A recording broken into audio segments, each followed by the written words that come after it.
This is my Jacob's Way TV, and I am Dupi Dupi Singer. This is episode 17, and I will just continue the story from 16.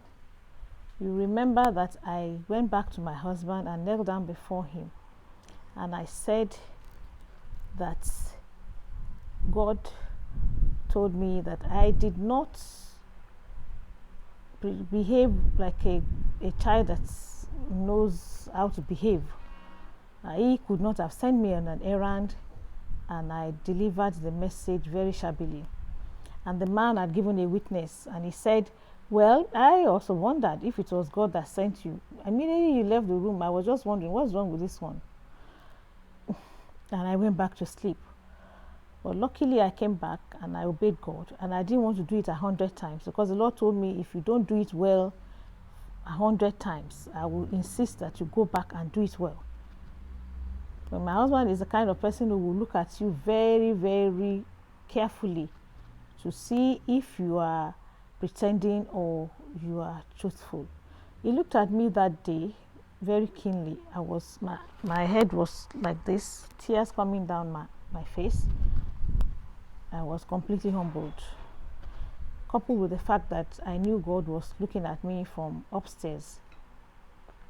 And when he was convinced that I was genuine this time, he got up from where I was lying. Don't forget that I told you he was reading his newspaper, and he brought me up from my kneeling position, made me to stand up, and he gave me a very good hug.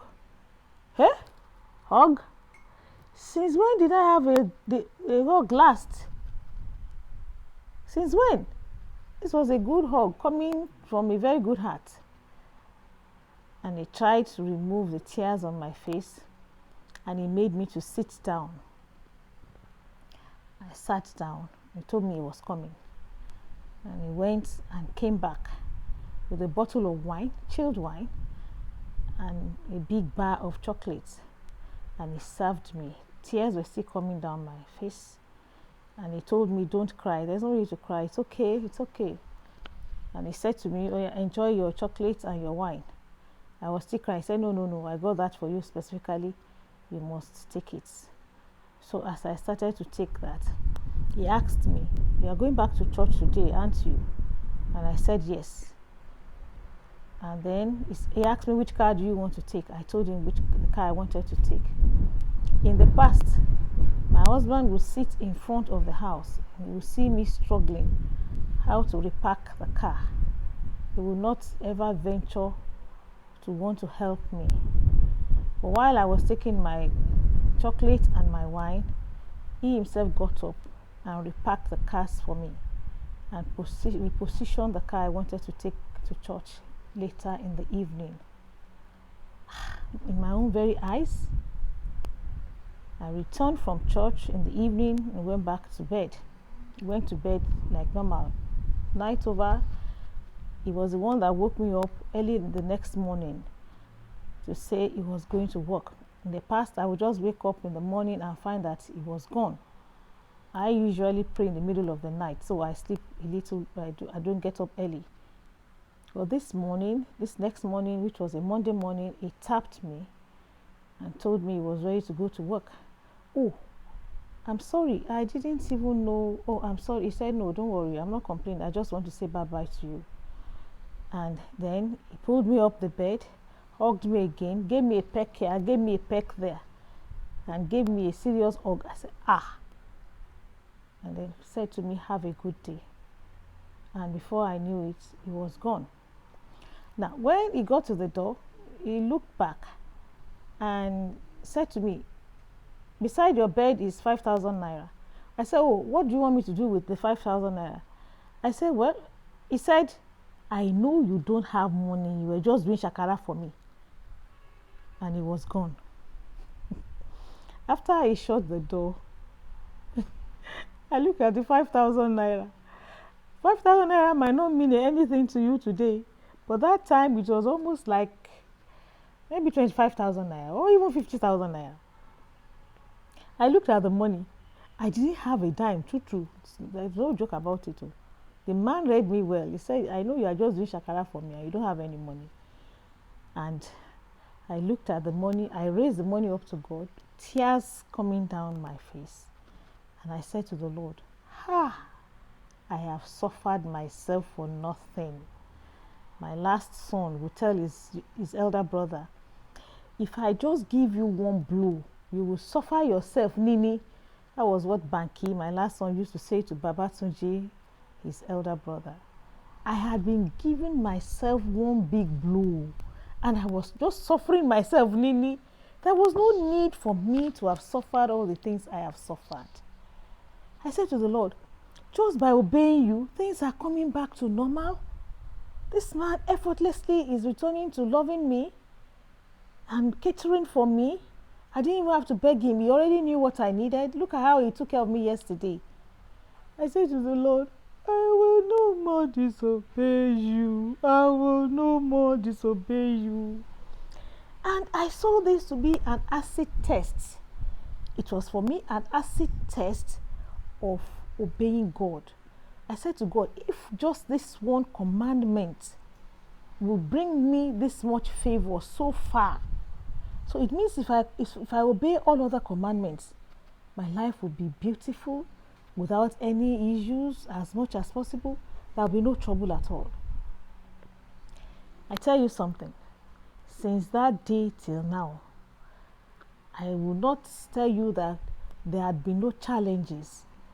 I will not tell you that there had been no time that I will not go inside my closet and cry. I will not tell you that there will be no times I would have gone to my younger sister to say, see what my husband has done to me. But I tell you that as much as possible, I have obeyed my husband.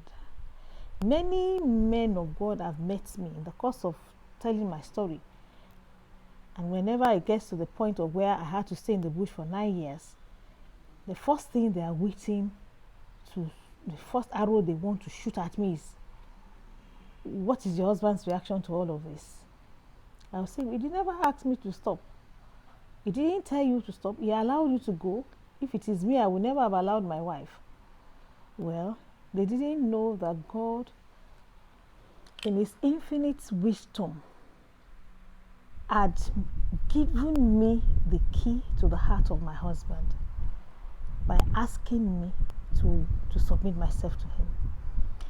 In the next episode, I'm going to tell you a couple of stories that were hard on my flesh, but that were, I knew I just had to obey God, because I had made a promise to God about submitting to my husband, and how I came out of it tops, and how my children did not suffer harm because I obeyed God, and how my family has been in relatively very low strife.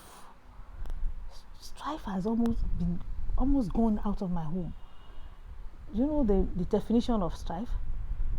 You know, you get to some homes, you find people who are smiling to each other, but they are not really happy with each other. There's so much tension that if you strike a stitch of matches, the whole thing will just explode. Bow. With this agreement to obey this particular commandment of God, God actually just threw strife out of my home. And my children, especially my daughters, grew to see me not completely submitting to daddy, and they saw me submitting to daddy until they got married themselves. And it has carried on now from my generation to their own generation. How beautiful it is to trust in Jesus. I promise you that the next episode, I'll share one or two very serious stories of how I would have lost out if I did not keep this commandment of God. So, is it written in the Bible that wives should submit themselves to their own husbands or not? Anything I say the Lord said I should do here and you cannot find in the Bible, please don't bother to do it. I found freedom. I found Jesus alive. And then one more thing, my husband started to protect me, to defend me to defend me beyond my imagination. I used to say to people, if my husband will meet somebody beating me in front of my house, he's driving in and he finds somebody beating me, he will just tell the person, is that my wife you are beating? And the person says yes. He will say, please beat her more, beat her thoroughly. That's what he will have said. But the same man started to defend me because I obeyed the Lord. This is my Jacob's Way TV, and I'm still Dupi Singer. Don't forget to subscribe, share. You'll be very, very selfish not to share. Like and hit the notification button and join me for the next episode. We are going a very long journey. We get there together in Jesus' name. I love you. Bye-bye.